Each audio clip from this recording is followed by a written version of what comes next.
પ્રસંગોમાં તો વાલનું શાક ખાધું જ હશે અને એ ખૂબ જ ટેસ્ટી હોય છે.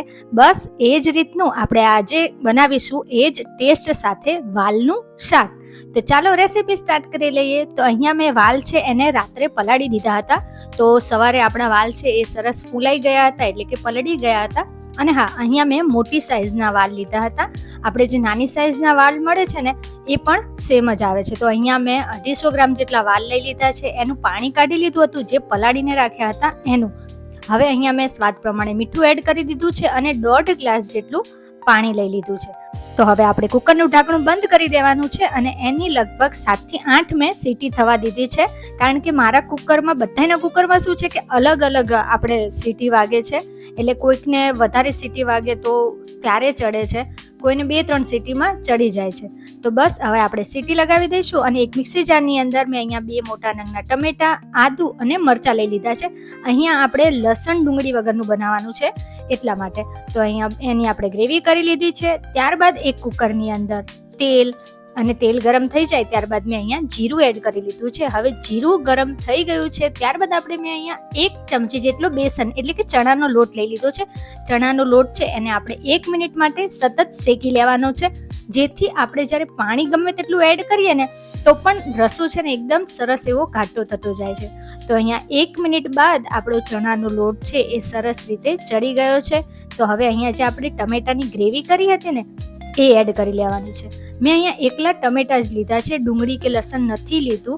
જો તમને હોય કે થોડો ટેસ્ટ અલગ કરવો હોય તો તમે લઈ શકો છો, પણ વધારે પડતું શું છે કે બહાર જે વાલનું શાક પ્રસંગોમાં મળે છે ને એમાં ડુંગળી ઓછી નખાય છે. એટલે કે કોઈક જગ્યાએ નાખે છે, પણ જો બહાર પ્રસંગો જેવું ટેસ્ટ કરવો હોય ને તો તમે એકવાર આ રીતના શાક બનાવી અને ટ્રાય કરી જોજો.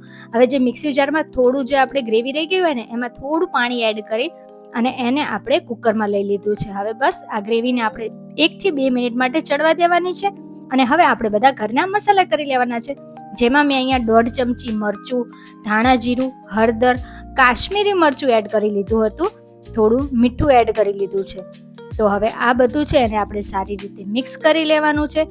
તમને લાગશે કે 1 જ ચમચી મરચું નાખ્યું, પણ ના, મેં ઉપરથી પણ 1/2 ચમચી જેટલું એડ કરી લીધું હતું. હવે એમાં થોડું આપણે પાણી એડ કરી અને સારી રીતે મિક્સ કરી લેવાનું છે, જેથી મસાલા છે આપણા બળી ન જાય.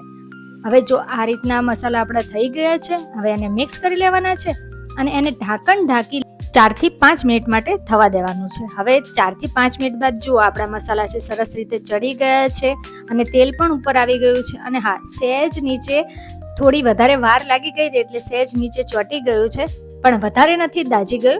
હવે આને આપણે સરસ રીતે મિક્સ કરી લેવાનું છે અને થોડું પાણી એમાં મેં એડ કરી દીધું છે. કારણ કે આપણે શું કર્યું હતું, મેં વાલ છે ને એને કાણાવાળા વાટકામાં કાઢી લીધા હતા, એનું પાણી મેં રાખ્યું નથી એટલા માટે. હવે શાકને ખાટું મીઠું બનાવવા માટે મેં ગોળ અને આંબલીના પલ્પનો યુઝ કર્યો છે. આંબલી છે ને થોડી વાર માટે પલાળી દીધી હતી અને ત્યારબાદ એનું પાણી આપણે કાઢી લીધું હતું. તો હવે આ બધું છે ને આપણે સરસ રીતે મિક્સ કરી લેવાનું છે. જો તમને લાગે કે હજી થોડું ઘાટું છે, થોડું પાણી એડ કરવું છે તો તમે કરી શકો છો. હવે અહીંયા ઢાંકણ ઢાંકી આપણે લગભગ 2 થી 3 મિનિટ માટે એને થવા દેવાનું છે.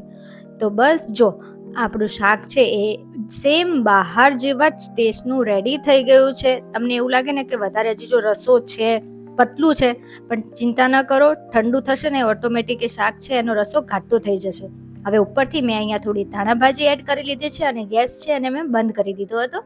તો ધાણાભાજી એડ કરી આપણે શાક છે ને સારી રીતે મિક્સ કરી લઈએ. અને હા, એ જણાવજો તો કોણ છે જેને મારા જેમ આ રીતના પ્રસંગોમાં મળે ને એવું વાલનું શાક ખૂબ જ ભાવે છે. મારું તો મોસ્ટ ફેવરેટ છે, મને તો ખૂબ જ ભાવે છે. તો રેડી છે આપણું પ્રસંગોમાં બને એવું ખાટું મીઠું વાલનું શાક.